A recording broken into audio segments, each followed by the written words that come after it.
Apa yang terjadi setelah telat bayar 90 hari di Aku Laku? Assalamualaikum warahmatullahi wabarakatuh. Halo teman-teman semuanya, apa kabar Anda di hari ini? Saya harap kalian masih dalam keadaan sehat walafiat dan selalu dalam lindungan Allah Subhanahu wa taala. Amin ya robbal alamin. Nah, kali ini saya akan bahas dan saya akan sharing pengalaman orang-orang yang sudah telat bayar 90 hari di Aku Laku. Apa saja yang terjadi? Apakah didatangi DC lapangan dan bagaimana yang terjadi dan teror-teror yang dilakukan oleh DC-DC pinjol Aku Laku. Buat teman-teman yang penasaran, silahkan disimak videonya sampai selesai.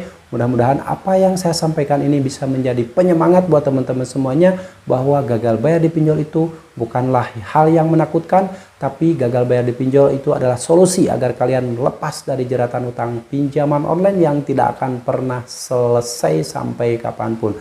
Tapi sebelum saya bahas lebih lanjut, saya ucapkan terima kasih banyak buat teman-teman yang sampai saat ini masih selalu setia mensupport channel ini dan selalu menantikan setiap video yang saya publikasikan hampir setiap harinya. Saya doakan semoga kalian diberi kesehatan dan dimudahkan rezekinya oleh Allah Subhanahu wa taala. Dan buat teman-teman yang saat ini sudah terlanjur gagal bayar di pinjol, saya ucapkan selamat karena fakta orang-orang yang sudah gagal bayar di pinjol, insya Allah hidupnya akan lebih baik jika dibandingkan dengan orang-orang yang saat ini masih rawat-rawat hutang pinjol, rela menjadi budak pinjol, gali lubang tutup lubang, mencari dana talangan, endingnya sekuat apapun Anda merawat pinjol, pasti akan gagal bayar dan pasti akan menyesal.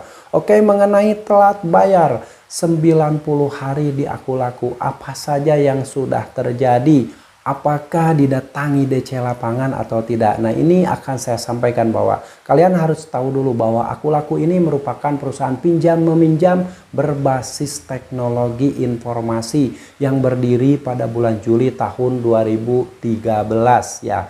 Aku Laku merupakan perusahaan besar multi finance, izin di OJK, merupakan salah satu perusahaan pinjol yang paling besar selain Kredipo, Kredit Pintar, EasyCash, dan pinjol-pinjol yang lainnya.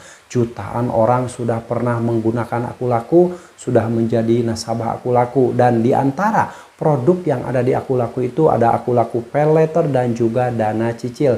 Mungkin kalian pernah menggunakan pinjol Aku Laku atau meminjam uang secara tunai di Aku Laku. Pinjam Rp600.000, tenor 30 hari, harus dikembalikan Rp689.000. Ayo, bener gak? Tuliskan di kolom komentar. Nah, Aku Laku merupakan salah satu pinjol besar dan dirumorkan ada DC lapangannya. Sehingga orang-orang yang menggunakan Aku Laku sangat takut, sangat panik datangi DC lapangan. Apalagi melihat postingan video-video di luaran sana yang menakutkan, yang memperlihatkan kearoganan DC pinjol Aku Laku. Padahal video-video tersebut bisa saja disetting, dibuat sedemikian rupa untuk menakut-nakuti nasabah yang lain yang sedang telat bayar. Sehingga ketika menjadi nasabah Aku Laku tersebut berusaha untuk mempertahankan pinjolnya, berusaha membayar karena takut didatangi DC lapangan, karena selalu melihat video-video di luaran sana yang menakutkan tentang kegalakan DC lapangan, kearoganan DC lapangan. Padahal yang harus kalian pahami adalah penagihan pinjol baik Aku Laku atau pinjol yang lain sudah diatur sedemikian rupa oleh OJK. Dalam SE OJK nomor 19 tahun 2023, kalian pasti ada yang sudah tahu bahwa penagihan harus dengan SOP OJK, tidak boleh memaki-maki, tidak boleh mengancam-ngancam dan lain-lain.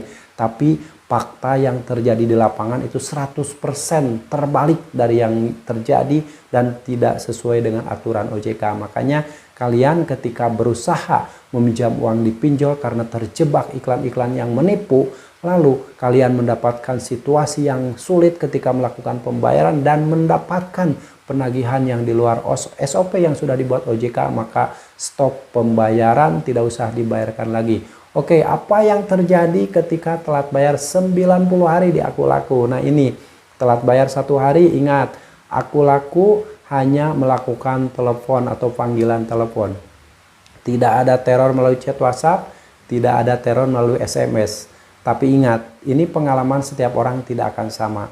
Lalu setelah telat bayar sampai 90 hari, tidak pernah dikunjungi oleh DC lapangan.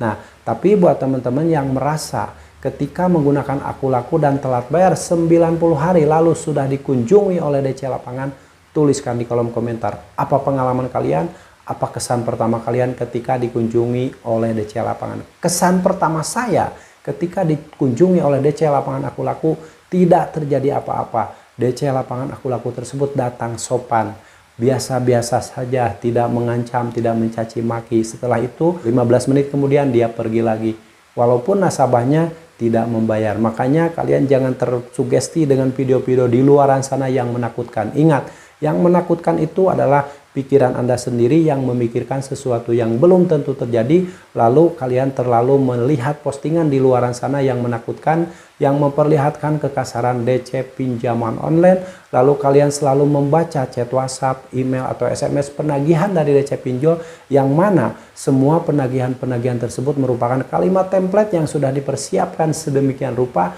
dan dikirimkan ke ratusan nasabah yang telat bayar. Jadi tidak hanya kalian yang mendapatkan penagihan seperti itu, banyak orang-orang yang gagal bayar di luaran sana yang mendapatkan penagihan-penagihan yang sama. Jadi mulai sekarang kalian mau telat bayar 1 bulan, 2 bulan, 3 bulan, 90 hari, 1 tahun, 2 tahun di Aku Laku, tidak usah panik. Tidak akan terjadi apa-apa selama pikiran kalian bisa dijaga. Kendalikan emosi kalian, kendalikan semua yang ada di pikiran kalian, isi dengan hal-hal yang lebih positif. Jangan memikirkan hal-hal yang negatif yang menakut-nakuti diri kalian sendiri. Oke, gagal bayar di seratusan pinjol pun akan aman selama mindset kalian aman dan tidak berpikir yang aneh-aneh.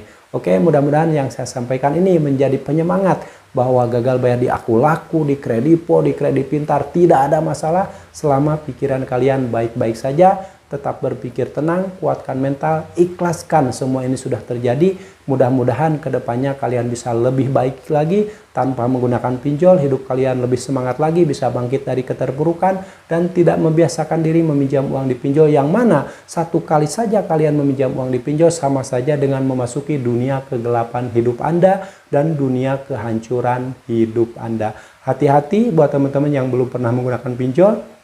Pinjol itu adalah jebakan yang akan menjerat kalian dalam lingkaran hutang pinjol yang tidak akan pernah ada selesainya. Oke, buat teman-teman, mudah-mudahan ini menjadi penyemangat. Dan ingat, jika saat ini kalian mendapatkan permasalahan yang berat menurut kalian, untuk mengembalikan semua permasalahan tersebut pada Allah Subhanahu wa Ta'ala, dekatkan diri kalian pada Allah, selalu berada di jalan Allah, mohon ampun sama Allah, tobat dan menjauhi pinjaman online dari sekarang. Jangan lagi coba-coba meminjam uang di pinjol jika kalian tidak ingin hidup kalian hancur-hancuran. Dan yang pasti kalian harus tetap semangat, perjuangkan masa depan kalian, perjuangkan masa depan keluarga kalian, dan jangan pernah lagi memperjuangkan pinjaman online. Sampai jumpa lagi di video saya selanjutnya. Wassalamualaikum warahmatullahi wabarakatuh.